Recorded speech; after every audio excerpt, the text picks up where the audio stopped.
드디어 원피스 1159화 스포일러가 나왔는데 진짜 미쳤어요. 드래곤이 해군 복장을 하고 갓 벨리에 나타납니다. 섬에서는 뒤틀린 토너먼트가 진행 중이고 록스의 본명은 데이비 디 자박으로 밝혀지는데 데이비 존스와 직접적인 연관이 있어요. 이번 화 제곡은 운명의 섬인데 하치노스에서 샤키가 납치된 것에 전 세계가 반응하면서 시작돼요. 이 사건으로 갓 벨리는 해적, 귀족, 그리고 그 사이의 모든 사람들에게 집중 조명됩니다. 38년 전으로 돌아가서 성 피갈랜드 갈링이 갓 벨리로 돌아오는데 대화하러 온 게 아니라 빼앗으러 온 거예요.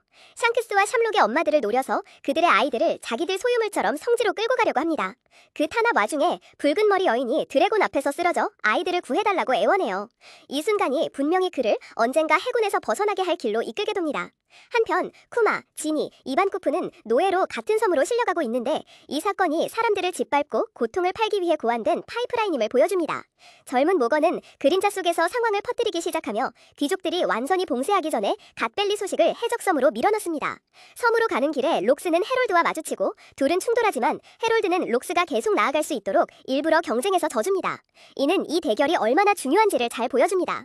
록스는 왜 그곳으로 향하는지 설명하는데 티치와 티치의 어머니를 안전하게 집으로 보냈고 그 집이 바로 갓벨리입니다. 이는 이 사건을 끔찍한 타이밍에 개인적인 임무로 즉시 재구성합니다. 그리고 큰 비밀이 밝혀지는데 록스의 진짜 정체는 숨겨진 데이비 가문의 데이비 디 자박이며 그 가문은 데이비 존스까지 거슬러 올라가면서 오래된 바다 전설을 순수한 혈통의 이야기로 바꿉니다. 이는 데이비 존스 뒤에 숨겨진 사물함 개념이 더 이상 단순한 이야기가 아니라 가족 개념이라는 것을 의미하며 이번 화는 그 연결을 의도적으로 크게 부각시킵니다. 갓벨리에서 토너먼트가 공식적으로 시작되고 샤키가 주요 상품으로 제시되는데 이는 최악의 가장 강력한 사람들을 같은 경기장으로 끌어들이는 명백한 자석입니다.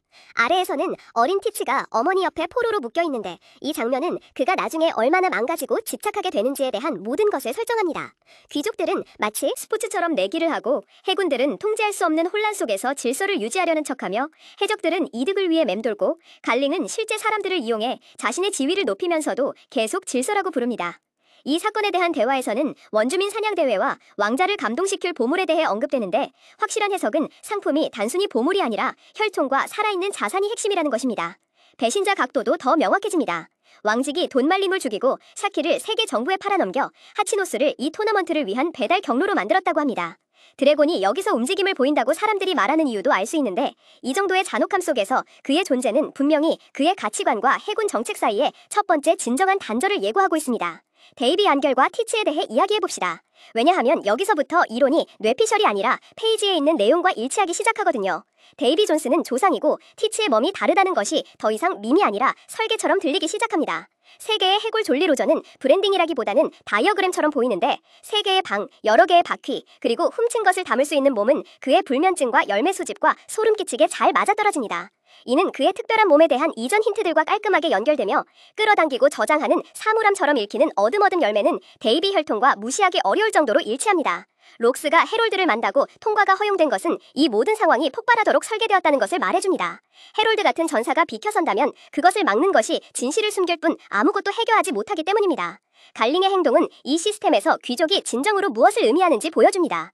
샹크스와 샴록의 어머니들이 가장 극단적인 예시인데 가족들을 납치하고 때리고 자산으로 낙인 찍으면서도 깨끗한 언어로 포장합니다. 가르쳐진 보물은 아마 금에 관한 것이 아닐 겁니다. 왜냐하면 왕자는 돈보다는 영향력을 더 중요하게 생각하고 이 세상에서 최고의 영향력은 항상 혈통과 그것을 통제하는 도구들이었기 때문입니다.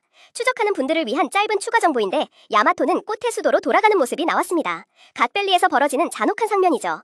스포일러 소문에 따르면 다음 주 휴재는 없다고 하니 이 설정은 멈추지 않고 곧장 갓벨리 사건으로 곧장 돌진할 겁니다. 이번 화를 종합해보면 이런 그림입니다. 드래곤은 그의 가치관이 확고해지는 순간에 해군 복장을 하고 있고 샤키 괴물들과 영웅들을 같은 무대로 끌어들이는 미끼로 사용됩니다. 갈링은 성지의 진짜 속셈을 대낮에 드러내고 록스는 신화를 현실로 만드는 이름으로 등장하며 티치의 어린 시절은 결코 꺼지지 않는 굶주림을 설명합니다. 데이비 혈통의 공개는 바다의 가장 오래된 전설을 디 이니셜과 현재 시대로 자박과 티치를 통해 깔끔하게 연결하기 때문에 여기서 가장 중요한 설정 조각일 수 있습니다. 이 토너먼트는 기본적으로 스포츠로 위장된 국가의 고백이며 모건이 이미 이것을 세상에 알리고 있기 때문에 경쟁이 완전히 시작되기도 전에 은폐는 궁지에 몰립니다.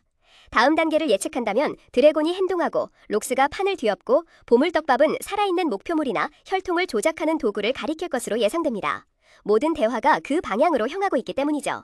결론적으로 운명의 섬은 드래곤의 첫 번째 진정한 단절, 샤키를 불꽃으로, 갈링을 귀족 갈등의 가면 닫은 얼굴로, 록스를 신화에서 현실로의 다리로, 그리고 티츠를 이 모든 것이 결실을 맺을 때 중요해질 금고로 삼아 갓벨리 사건을 설정